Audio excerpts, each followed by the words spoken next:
को हम जीएसटी को लेकर आए मान्यवर, और इस देश के अर्थतंत्र को रिदम में लाने का, कश्मीर से कन्याकुमारी और कामाख्या से द्वारका तक विशाल फैले हुए देश को जीएसटी के तहत 100 अलग अलग बिक्री करके कानूनों को समाप्त कर कर लोगों की हालाकी खत्म कर कर एक कानून लाने का काम नरेंद्र मोदी जी ने किया, और वो लोगों की भलाई की। कल की डिबेट मैंने पढ़ी है, कोई सदस्य बोले कि नरेंद्र मोदी जी ने विरोध किया था। मैं रिकॉर्ड पर कहता हूं, हाँ नरेंद्र मोदी जी ने विरोध किया था। किस मुद्दे पर किया था? आप जीएसटी तो लाना चाहते थे मगर राज्यों को कंपनसेशन की गारंटी देना नहीं चाहते थे। हम जीएसटी भी लाए और राज्यों को विकास दर के हिसाब से कंपनसेशन की गारंटी भी दी। इतना ही नहीं, गारंटी का 10 साल तक पालन करने का काम भी भारतीय जनता पार्टी की नरेंद्र मोदी सरकार ने किया। हम संशोधन लाए देश के अर्थतंत्र को सुचारू बनाने के लिए। दूसरा संशोधन लाए 102वां संशोधन, national commission of backward class को संवैधानिक दर्जा देने का काम। अब कुछ लोगों को पेट में दुख रहा है कि नरेंद्र मोदी जी ने ये क्यों किया। मैं साहब आगे बहुत सारी बातें बताऊंगा। नरेंद्र मोदी जी इसलिए कर पाए कि आपने नहीं किया था। अगर आप ये कर देते तो मोदी जी के तो भाग्य में ही नहीं आता। मगर साहब, पिछड़ी जातियों का कल्याण कभी भी कांग्रेस पार्टी का विश्वास नहीं रहा, मान्यता नहीं रही, नीति भी नहीं। भारतीय जनता पार्टी ने संविधान संशोधन पिछड़ी जातियों के कल्याण के लिए। तीसरा संशोधन क्या लाए?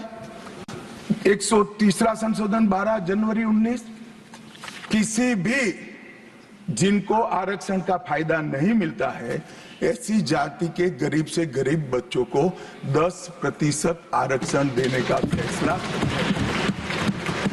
गरीब कल्याण और गरीब हटाओ की बातों, गरीबी हटाओ की बातों सालों तक करी, सूद नहीं मिली, समय नहीं मिला, विचार नहीं आया।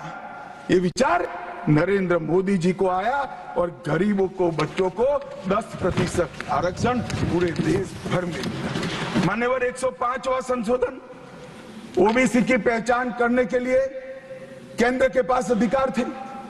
अब मैं बताना चाहता हूं, इतने बड़े विशाल देश में 140 करोड़ की जनसंख्या में पिछड़ी जातियों का पिछड़ापना क्या कोई एक केंद्र सरकार कर सकती है? फेडरल स्ट्रक्चर की बात करते हैं, मगर अब तक केंद्र सरकार के पास ही रहा था। नरेंद्र मोदी जी ने कहा इसके कारण पिछड़ा समाज को अन्याय होता है। आगे से ये संविधान संशोधन करने के बाद 10 अगस्त 2021 के बाद पिछड़ापन का निर्णय करने का अधिकार राज्य की सरकारों को देने का काम नरेंद्र मोदी। और मान्यवर, सबसे अंतिम संशोधन में पांचवा कहना चाहता हूं, 106वां संशोधन, और मैं तो क्रम में बोला हूं, एक भी काटा नहीं। 101, 102, 103, 104, 105, 106 सभी के सभी जन कल्याण के लिए। और छठा सम्मेलन संशोधन था 28 सितंबर 2023 को, मातृशक्ति को शक्ति प्रदान करने का, मातृशक्ति को 33% आरक्षण, नारी शक्ति वंदन अधिनियम।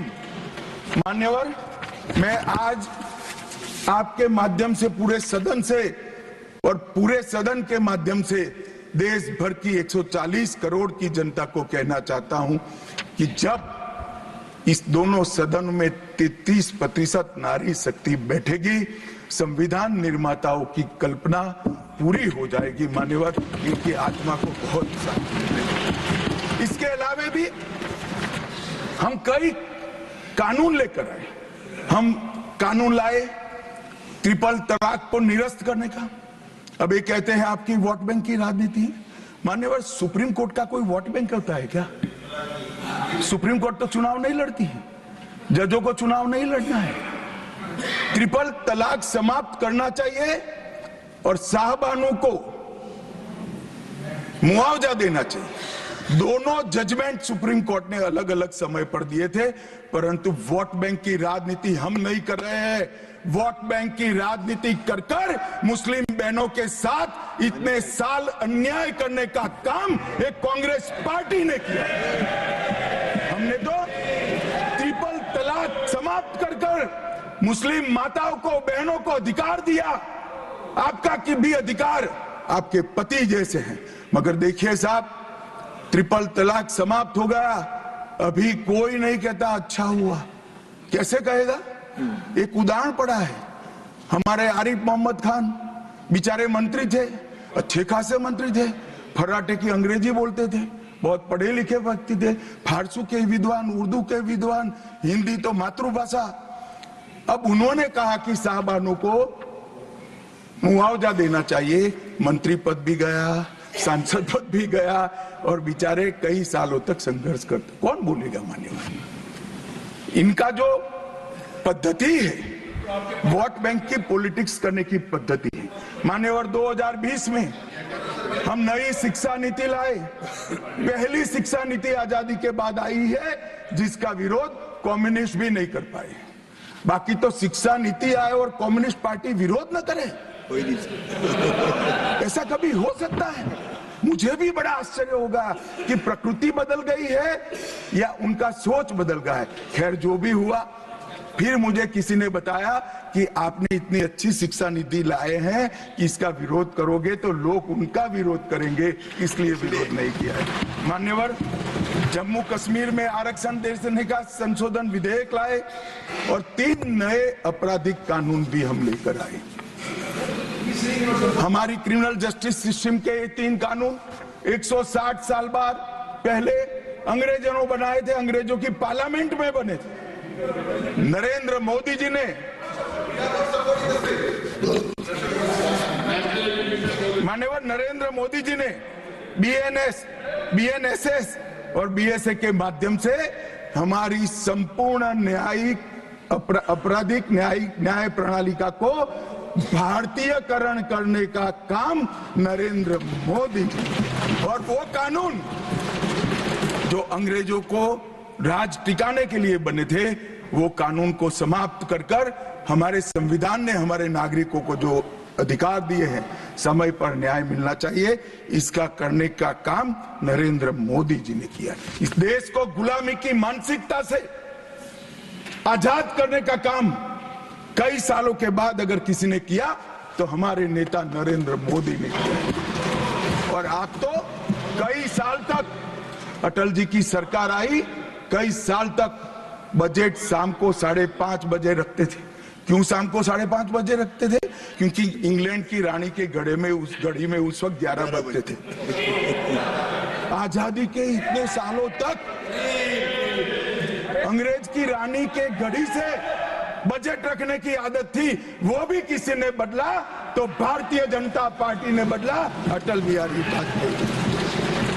मान्यवर, संविधान के सम्मान की बहुत बातें हुई, मगर संविधान का सम्मान सिर्फ बातों में नहीं होना चाहिए, कृति में भी होना चाहिए, कर्तृत्व में भी होना चाहिए और कल्पना में भी होना चाहिए। जब कृति में नहीं है, कर्तृत्व में नहीं है, तो कल्पना में आ ही नहीं सकता। अभी मैंने इस चुनाव में अजीबोगरीब नजारा देखा मान्यवर, अजीबोगरीब नजारा था। आज तक इतने साल चुनाव हुए, किसी ने आम सभाओं में संविधान को लहराया नहीं।